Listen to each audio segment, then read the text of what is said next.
क्या आपको पता है कि इंडिया में 19% ऐसी ज़मीन है जो सूखे का प्रभाव झेल रही है। सूखे का प्रभाव मतलब पानी की कमी, पानी की किल्लत, पानी की बहुत ज़्यादा परेशानी है। और यही नहीं, आने वाले टाइम में हालत और भी ख़राब हो सकती है। क्या इंडिया में वाटर क्राइसिस आने के चांसेस हैं? क्या इंडिया वाटर क्राइसिस की तरफ बढ़ रहा है? आइए जानते हैं इस वीडियो में।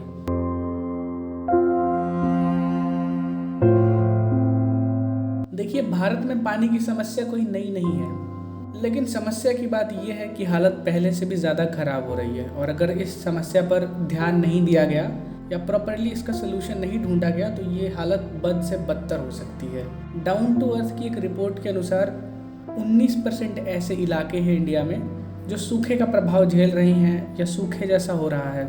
इनमें हिमाचल प्रदेश, लद्दाख, नॉर्थ ईस्ट के कई रीजन, साथ साथ पंजाब, बिहार और उत्तर प्रदेश जैसे राज्य भी शामिल हैं। आज लगभग 600 मिलियन लोग यानी 60 करोड़ लोग पानी के स्ट्रेस से, पानी की किल्लत से जूझ रहे हैं। कहने का मतलब ये है कि इस्तेमाल करने के लिए पर्याप्त पानी नहीं है, पीने के लिए कंटेमिनेटेड वाटर है। तो ऐसी स्थिति में आदमी करे भी तो क्या करे। और वाटर क्राइसिस का जो सबसे ज़्यादा प्रभाव है वो लोगों की रोज़मर्रा की ज़िंदगी पर देखने को तो मिलता ही है, साथ साथ एग्रीकल्चर में भी इसका बहुत बुरा प्रभाव है। जैसा कि आप सभी को पता है, इंडिया में एग्रीकल्चर का थोड़ा सा ज़्यादा महत्व है। काफ़ी ज़्यादा नंबर में लोग एग्रीकल्चरल एक्टिविटीज़ करते हैं और इस तरह की चीज़ें होती हैं। एग्रीकल्चर पर तो इसका प्रभाव पड़ ही रहा है, साथ साथ इंडस्ट्रीज़ पर भी प्रभाव इसका ज़्यादा हो रहा है।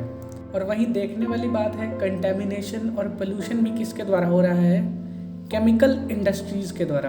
और बहुत सारी यूट्यूब पर मैं ऐसे वीडियोस देख चुका जहाँ पर बहुत सारे स्वतंत्र पत्रकार या फिर ऐसे लोग जो खुद को पत्रकार बोलते हैं या फिर इस तरह की चीज़ें एक्सपोज करते हैं, उन लोगों ने बहुत सारे ऐसे वाटर ट्रीटमेंट जो प्लांट्स होते हैं जो जगह जगह पर गवर्नमेंट ने लगाए हैं पानी को साफ़ करने के लिए, शुद्ध करने के लिए, उनको एक्सपोज किया है और दिखाया है कि वो किस तरह से काम नहीं कर रहे हैं। सिर्फ उन पर बजट खर्चा जा रहा है, पैसों का व्यय हो रहा है, लेकिन काम कुछ नहीं निकल पा रहा।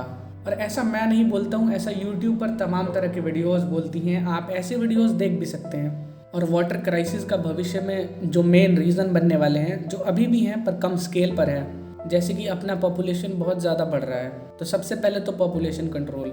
जब पॉपुलेशन एक हद से ज़्यादा बढ़ जाएगी तो ऑफकोर्स पानी कम पड़ेगा ही, चाहे कितना भी पानी हो। दूसरा है ग्राउंड वाटर का ओवर एक्सट्रैक्शन। लोग इस चीज़ को आसानी से नहीं समझ पाते हैं। तो जैसे गवर्नमेंट स्कीम्स चलाती है, जल है तो कल है, इस तरह का नारा देती है, इसका प्रचार थोड़े और अच्छे लेवल पर होना चाहिए, जिससे थोड़ा सा लोगों में इस चीज़ को लेकर और जागरूकता बढ़ सके, सो पीपल कैन नो कि पानी के क्या मायने हैं और ये ख़त्म भी हो सकता है। इसके अलावा जो हाल फिलहाल में आप लोगों को देखने को मिला है, इर्रेगुलर मानसून, क्लाइमेट चेंज, कहीं ना कहीं क्लाइमेट चेंज फ्यूल, पेट्रोल और इस तरह की गाड़ियों से जुड़ जाता है। तो अगर आप चाहें तो आप इसमें अपना योगदान दे सकते हैं, इलेक्ट्रॉनिक व्हीकल्स का यूज़ करके, सीएनजी पावर्ड व्हीकल्स का यूज़ करके। और जो सबसे मुख्य कारण है वाटर क्राइसिस का, वो है पुअर वेस्ट मैनेजमेंट। कहने का मतलब है कि वेस्ट मैनेजमेंट को लेके इंडस्ट्रीज़ में कोई भी ऐसी तगड़ी गाइडलाइन नहीं है जिससे इंडस्ट्रीज़ वालों को थोड़ा डर हो इस चीज़ का। अगर गाइडलाइंस है भी तो छोटी मोटी हैं, जिनको गवर्नमेंट ठीक से इम्प्लीमेंट भी नहीं कर पा रही है। देखिए, हर चीज़ हम गवर्नमेंट के हिस्से भी नहीं छोड़ सकते। कुछ चीज़ें ऐसी होती हैं, कुछ मसले ऐसे होते हैं जो हमें अपने हाथ में ले लेने चाहिए समय से पहले, तो ही बेहतर होता है। मैं यहाँ बता रहा हूँ कि पानी का क्राइसिस है, आप वहाँ सुन रहे हैं, हम कर क्या रहे हैं? कुछ भी नहीं कर रहे। तो समय रहते इस चीज़ को छोटे लेवल पर स्टार्ट करेंगे तो बहुत ज़्यादा पानी ना सही, थोड़ा पानी आप बचा पाएंगे। वाटर क्राइसिस जो है एक काफ़ी बड़ी प्रॉब्लम है।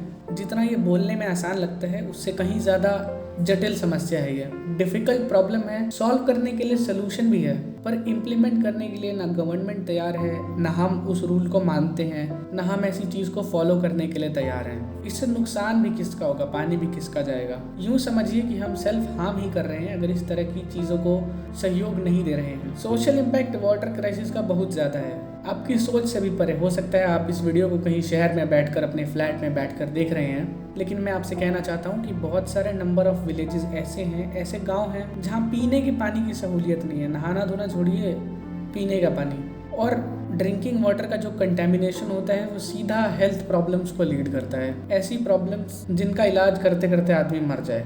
आप तो एग्रीकल्चर करते नहीं हैं, ना मैं एग्रीकल्चर करता हूँ, पर जो पूरी तरह से एग्रीकल्चर पर रिलाई करते हैं, ऐसे लोगों को पानी का भी प्रॉब्लम है। ना ठीक से फसल लगा पा रहे हैं, ना उसको ठीक से पानी दे पा रहे हैं। प्रॉब्लम क्या? प्रॉब्लम सिर्फ एक वाटर क्राइसिस। हेल्थ का भी प्रॉब्लम वाटर क्राइसिस से हो रहा है। बहुत सारी ऐसी डिसीज लोगों में हो रही हैं जो वाटर बॉर्न है। इसके अलावा अगर इन सब प्रॉब्लम में से आपने कोई भी फेस नहीं की है तो ये प्रॉब्लम बहुत कॉमन है आपके लिए। सिटीज में बहुत सारे लोग टैंकर वाटर यूज करते हैं। अब जाहिर सी बात है, टैंकर का वाटर फ्री में तो मिलेगा नहीं।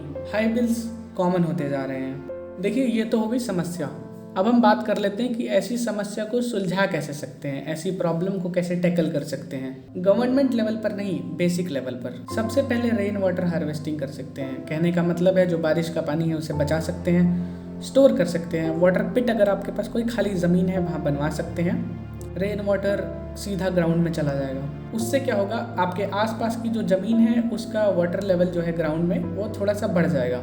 और वहीं रेन वाटर को आप अपने पौधों के सिंचाई के लिए भी यूज़ कर सकते हैं। अगर आप एक छोटा गार्डन लगाते हैं, अगर आपके छत पर एक छोटा गार्डन है तो उनकी सिंचाई भी आप रेन वाटर से कर सकते हैं। वो पानी को बचा सकते हैं आप। साथ साथ आपके एसी में से जो पानी निकलता है वो भी आप अपने पौधों में डाल सकते हैं और आपके आसपास के पेड़ पौधों में आप उसको यूज़ कर सकते हैं। कोई प्रॉब्लम नहीं है उसमें। ये कुछ ऐसी चीज़ें हैं जो आप सेल्फ लेवल पर कर सकते हैं वाटर क्राइसिस से बचने के लिए। हो सकता है आपको लग रहा हो इस वीडियो को देख के कि ये मेरी समस्या नहीं है, तो मैं आपको बता दूं, जी हाँ, ये आपकी समस्या नहीं है, ना मेरी समस्या है, ये हम सब की समस्या है। इसके अलावा गवर्नमेंट बहुत सारी स्कीम्स लाती है पर उसको इम्प्लीमेंट नहीं कर पाती है। रीज़न क्या है? गवर्नमेंट कई बार कोशिश तो करती है पर हम लोग ही उसको ठीक से इम्प्लीमेंट होने नहीं दे पाते हैं। तो ऐसे में क्या करना है, अगर आपको लगता है कि कोई ऐसी स्कीम है जो वाटर क्राइसिस से बचने के लिए है, आप उसमें अपना सहयोग दे सकते हैं, थोड़ा समय दे सकते हैं, तो बिल्कुल अपना सहयोग और समय देना चाहिए। और हमारे इंडिया में तो लोग बहुत पहले से बोलते हैं कि पानी पिलाना धर्म का काम है, और मैं आपको बोलता हूँ कि पानी पिलाना ही नहीं,